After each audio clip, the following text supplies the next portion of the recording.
And today we are zooming in on one very specific, very contested battleground.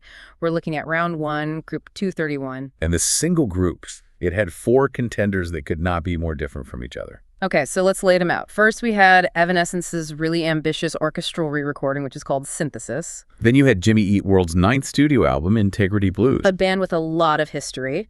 Then, the unwavering classic metal sound of Motorhead with The World Is Yours. And finally, this total wild card.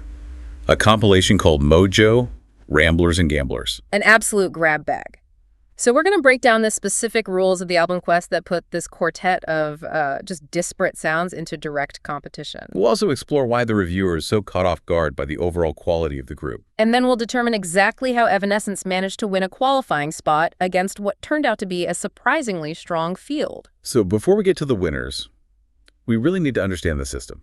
I mean, the rigorous rules that dictate who moves on and who goes home. Right, the methodology. It's structured precisely after a major sporting tournament. Think of the Football World Cup. Albums are randomly drawn and then placed into these small, manageable groups of 4. So it's completely random. There's no seeding, no protecting the big names. None at all. A classic could be drawn against 3 absolute unknowns. It's pure chance. And once that group of 4 is set, the listening phase begins. This is where the discipline really comes in, right? Oh, absolutely. The creator is required to listen to all 4 albums, not just, once for a first impression, but several times. That's key. Yeah. That repeated listening ensures that an album with maybe a tricky intro or a slow burn doesn't just get dismissed out of hand. Exactly. It's a process of deep immersion. Only after listening to those 4 records back to back, until all the nuances are familiar, only then does the grading happen. And the grading sounds pretty unforgiving. It is. It's a simple ranking. First, second, third, and fourth place. And, crucially, only the top 2 albums progress. If you finish 3rd or 4th, that's it. Your quest is over. Wow. So the stakes are incredibly high right from the start. But we have to talk about the subjectivity here, Patty. We do. The source material is very explicit about this. It states, this is one man's quest to dive into his extensive music catalog. So while we're analyzing this very rigorous methodology, we are ultimately looking at a unique musical hierarchy. It's based entirely on one person's taste, their history, their critical framework. That acknowledgement is so important. It means the results are a window into his critical process, not some definitive global ranking. But that's what makes it so interesting, isn't it? It's a structured way to confront your own biases. Exactly. And in the context of this group, Group 231, the first major finding was tied directly to his pre-existing biases and his very low expectations. Yeah, he admitted he went into this particular grouping basically expecting a real struggle. He said, and I'm quoting here, he was expecting much lower quality than I received. And when you look at the 4 albums, you kind of get it. You do. You have a compilation, which is always a lottery, a late career Motorhead album. A Jimmy Eat World album from a period the reviewer himself found lackluster. And an Evanescence re-recording, which can easily go wrong. So you can see why he thought this group might be a bit of a dud. Absolutely. The potential for mediocrity was, pretty high across the board. So when he finished listening and found that the entire group was actually a collection of mildly pleasant surprises, it just fundamentally altered the grading curve. That's a great point. If he'd found 4 genuinely bad albums, the winner might have just been the one that was, the least offensive. But because he found 4 genuinely decent records, the competitive pressure just shot way up. Suddenly, even the 4th place album was something he actually enjoyed. Which elevates the whole discussion. It's not which one sucked the least anymore. It's which one truly broke the mold. That positive baseline sets the stage for a very, very strict differentiation between just good and truly great. To win this group, you couldn't just be pleasant. You had to be exceptional. Which means we should probably start by giving some credit to the 2 albums that were genuinely strong, that provided those pleasant surprises, but ultimately didn't make the cut. Let's do it. Okay, so landing in that ultimate elimination spot, 4th place, is Motorhead's 12th studio album, The World Is Yours. And like we said, the reviewer's reaction here was one of genuine, unexpected enjoyment, which is pretty remarkable given his history with the band. It's a fantastic testament to how this album quest can force you to open doors you thought were closed. The reviewer admitted straight away that he was never a massive fan of Motorhead, if I'm honest. Right. So for The World Is Yours to break through that barrier and be recognized as a significant, pleasant surprise, tells you something. It tells us that this album, which was released relatively late in their career, must have a particular clarity or accessibility to it. So let's get into what made this album easier on the ears than other Motorhead he'd heard before. The source describes it as retaining that classic 80s metal rock sound. And when we talk about the Motorhead formula, especially in their later years, we're talking about high-speed, punk-inflected heavy metal. It's often loud, often raw, and the mix can be a bit muddy. Right. That defining sound is just this relentless driving force, almost bordering on thrash, and it's all powered by Lemmy's signature bass tone, which, I mean, it sounds more like a distorted rhythm guitar than a bass. Totally. So if this particular album was considered easier on the ears, it might suggest a slight refinement in the production. Maybe a clearer high end so the guitar riffs cut through more cleanly, or perhaps just a slight moderation in tempo compared to their most frantic stuff. And what's crucial is that this refinement, it didn't compromise their core identity. Lemmy's iconic rasping vocals are still front and center. Oh, that's non-negotiable. That aggressive, gravelly delivery is the heart of a Motorhead record.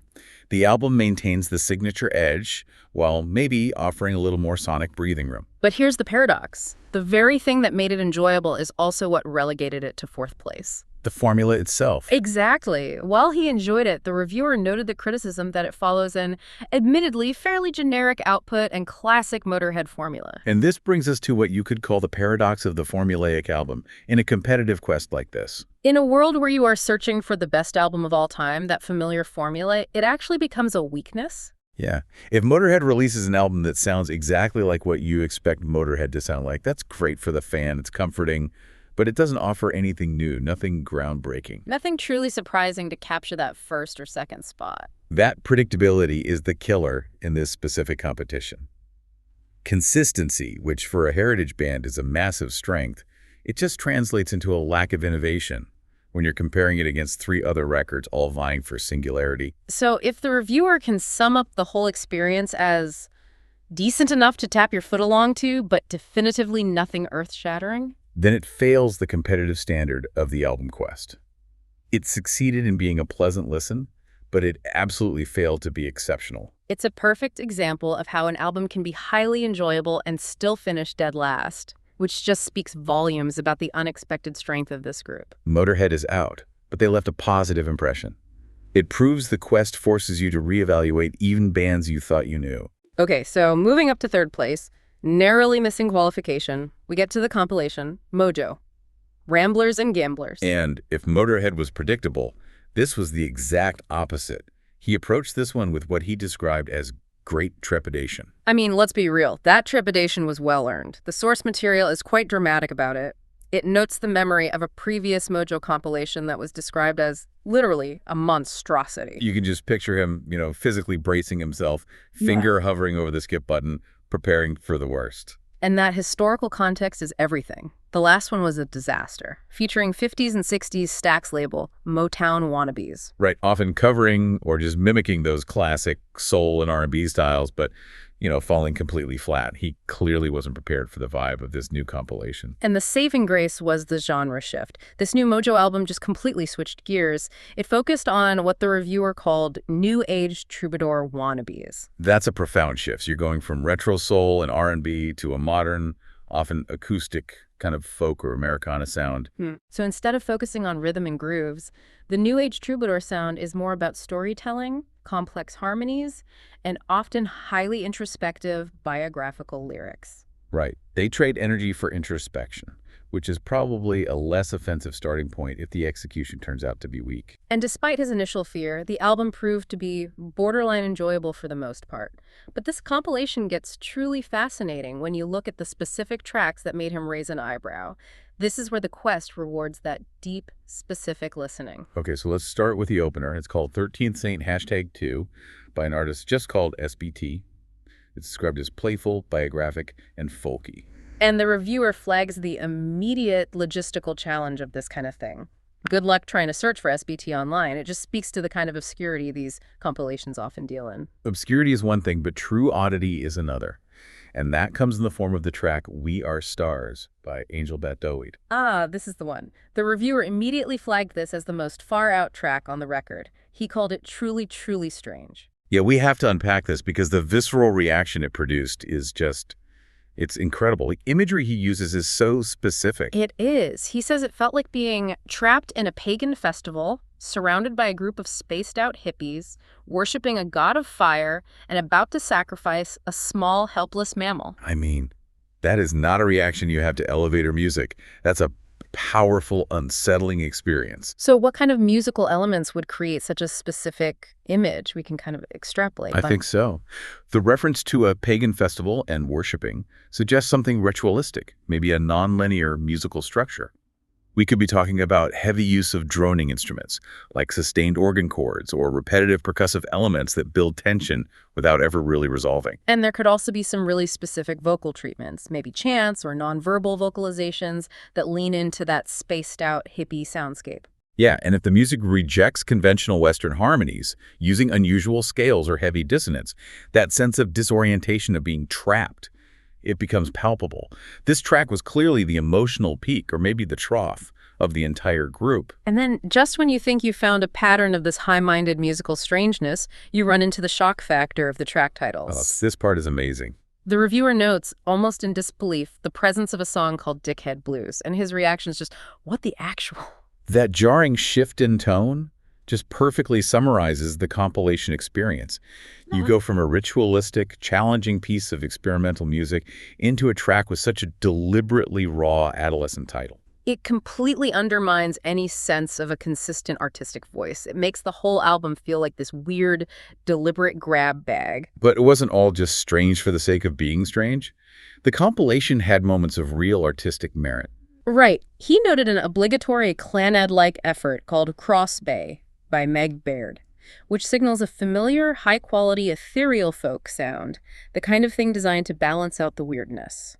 And ultimately, those moments of charm, like a track called The Dream by Jana Horn, they pulled it back from the brink. The final conclusion was that the album was all-round not bad at all. Which, after the monstrosity he listened to before, is a massive win. He even concluded that maybe he won't throw out the remaining Mojo compilation CDs just yet. Third place. Narrowly eliminated, but a huge positive surprise. That sets a very high bar for the qualifiers. Motorhead offered consistency, but no surprises. Mojo offered strange surprises, but no consistency. So now we move on to the two contenders that managed to strike the right balance to secure their spots in round two. Okay, securing the second qualifying slot, we have Jimmy Eat World's Integrity Blues. And this album, it came with some significant baggage for the reviewer. It did. He had consciously taken a 10-year break from buying their music. That historical context is essential for understanding the psychological stakes here. The band's output had fallen into a slump for him, specifically defined by his purchase of their album Evidence about 10 years prior, which he just found lackluster. So Integrity Blues, their 9th studio album, was approached with a lot of caution. He probably only listened to it because the album quest demanded it. It immediately had to overcome a decade of disappointment, and for the most part, it succeeded. It was categorized as a slight return to form. And it was noted specifically for being a more upbeat, rockier collection compared to the softer, maybe more commercially leaning stuff that had disappointed him before. That move back to a rockier sound suggests the band was maybe reacting to fan feedback, or maybe just their own creative impulse to inject some energy back into their sound. Right. They weren't reinventing the wheel, but they were driving it faster. And that energy immediately put it above the formulaic consistency of Motorhead and the unevenness of that Mojo compilation. But, and this is a big bowl, but while it was an improvement, the reviewer made it very clear that Integrity Blues never reached the heights of the band's established classics. And he named them specifically. Bleed American, Futures, or Chase This Light. For listeners who know the band, those three albums, they represent key periods. You've got the huge commercial breakout with Bleed American. The deeper, more melancholic mid-career masterpiece with Futures. And the polished, high-energy effort of Chase This Light. So if Integrity Blues is half decent overall but doesn't touch those, we need to understand why. Well, we can speculate a bit. The band has always blended emo, alternative, and stadium rock. It's possible Integrity Blues struggled with its production choices. It's often seen as leaning a bit too clean, maybe lacking the raw emotional edge that made Bleed American so potent. Or the focused, tight songwriting of Futures. It was good, consistent, solid rock, the very definition of a worthy qualifier, but not a clear winner. Its solidity, however, was nearly undone by one incredibly strange structural choice the band made right in the middle of the track list. Yes, the heavy metal curveball. This is one of the more surprising findings of the whole group. The thing that really compromised the cohesion of Integrity Blues was a sudden, jarring change in genre, located right at the album's midpoint. The reviewer highlights it, saying, "Smack bang in the middle of this album, Jimmy Eat World hit us with some full-on heavy metal during Pass the Baby." For a band mostly known for alternative rock and pop punk, to just abruptly transition into full-scale heavy metal, it's an act of defiance. Or maybe, self-sabotage, depending on your view. The analysis focuses heavily on the resulting juxtaposition. The reviewer characterized the rest of the album as being predominantly AOR-like. And for those who don't know, AOR stands for album-oriented rock. It's a genre that was big in the 70s and 80s, focused on polished, radio-friendly, high-production rock. Think Foreigner or Journey. It's all about melody and smooth transitions. Exactly. AOR is designed to be pleasant and smooth. So to interrupt that polished flow with a full-on heavy metal track, which implies faster tempos, aggressive distortion, maybe shouted vocals, it creates instant whiplash. It completely disrupts the intended AOR flow. And while the reviewer confessed he enjoys a bit of rocking out, the fact that he defined the inclusion as a mild juxtaposition is very telling. So in the context of the album quest, what does that mean? It means the track, while maybe enjoyable on its own, made the entire album feel uneven. It suggests a lack of a unified vision. If the band can't decide if they're making a mid-tempo AOR album or a heavy metal album, that lack of focus prevents it from scoring highly against a truly cohesive piece of work.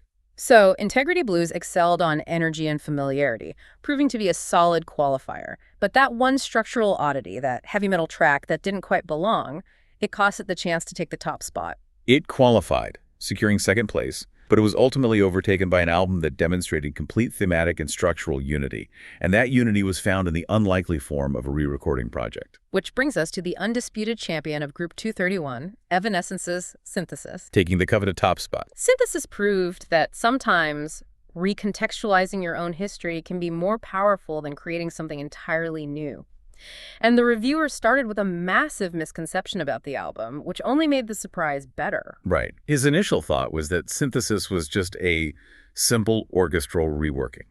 Maybe layering some strings over the existing heavy masters. That would have been a standard, maybe even lazy approach. But the reality was so much more ambitious. It signaled a really deep artistic commitment. The source clarifies that Synthesise is a complete re-recording of Amy Lee's favorite songs.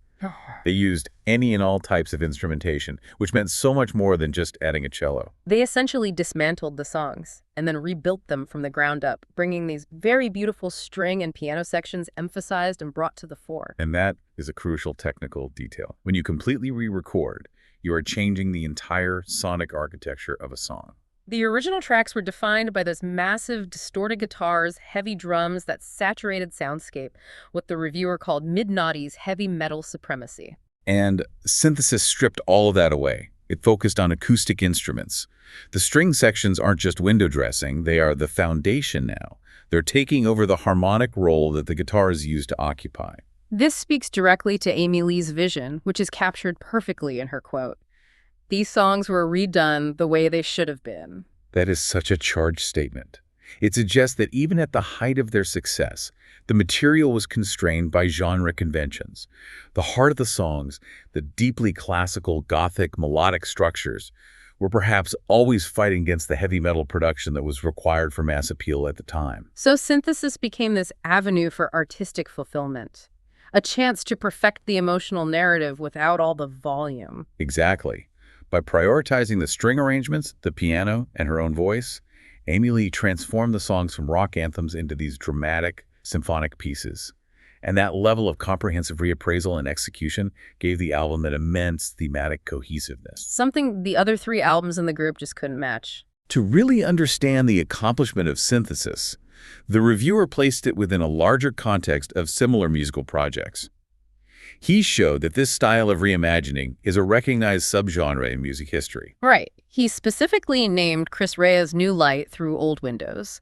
That album successfully re-recorded many of his hits, giving them a softer, more reflective mood, so it showed the concept can work. But the more immediate and frankly just brilliant comparison was to Spandau Ballet's Once More, because the reviewer noted that Once More had featured in the literal previous group review of this album quest. That detail is phenomenal. It shows the integrity of the whole process. He's actively referencing the criteria he established just moments earlier in the tournament. He's basically saying, I've judged this type of album before, I know what I'm looking for, and Evanescence succeeded where maybe others fell short. That constant, explicit comparison adds so much intellectual rigor to the quest. And Evanescence's back catalog is just perfectly suited for this treatment. The source notes that their material is excellent fodder for some orchestral reimagining. Of course. Tracks like Lithium, My Immortal, Your Star. They've always had that latent Gothic symphonic quality. It wasn't a stretch for them, it was a natural evolution. This is what makes Synthesise feel so successful. Unlike the juxtaposition in the Jimmy Eat World album, where the heavy metal felt jarring, the orchestral arrangements on Evanescence feel like they are finally bringing the music home. The Gothic drama that Amy Lee has always embodied is just perfectly amplified by these lush, sweeping string sections. And on top of that, the album commits fully to its concept. At a substantial 60 minutes long, the reviewer confirmed it was an excellent listen and solid record. It wasn't just a quick EP of re-recordings, it was a full, substantial artistic statement, which absolutely factored into its winning score. So let's focus on the moments that really solidified that first place ranking. The album had to show that the re-recording process actually improved, or at least provided compelling alternatives to the originals that people love. And they certainly revisited the essentials. Bring Me to Life, Imaginary, and My Immortal all got the Synthesise treatment. The risk there is huge. You could alienate fans who love the heavy versions. But the goal was clearly artistic perfection, not just fan service nostalgia. And according to the reviewer, the execution was flawless. He singled out the new version of Imaginary as a stunning recreation. Which suggests that the new, exposed arrangements brought a new emotional clarity to the song. Without that heavy wall of guitars, the intricate string melodies and Amy Lee's nuanced vocal delivery are just laid bare. It creates a more delicate but equally powerful experience. The album also introduced moments of virtuosity that weren't necessarily there in the original masters.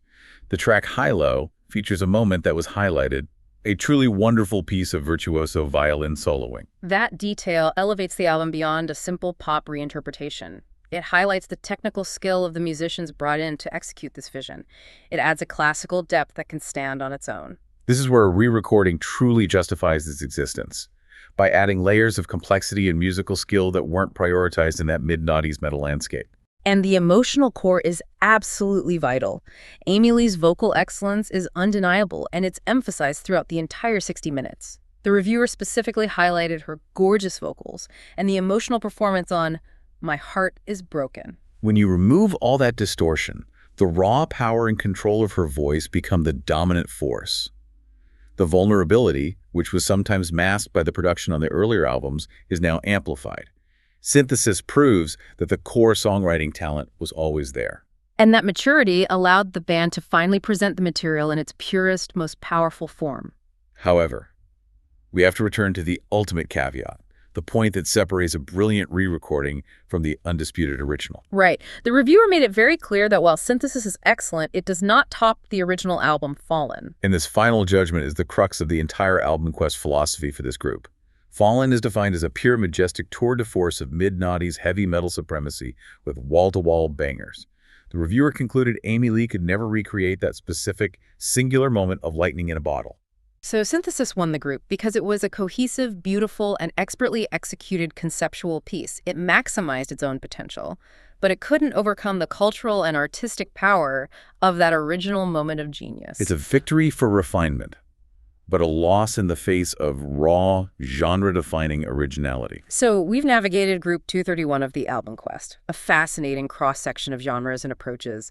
Let's quickly recap the final ranking that emerged from this demanding tournament structure. In first place, qualifying easily, was Evanescence's ambitious orchestral transformation, Synthesise, praised for its technical brilliance and its thematic unity.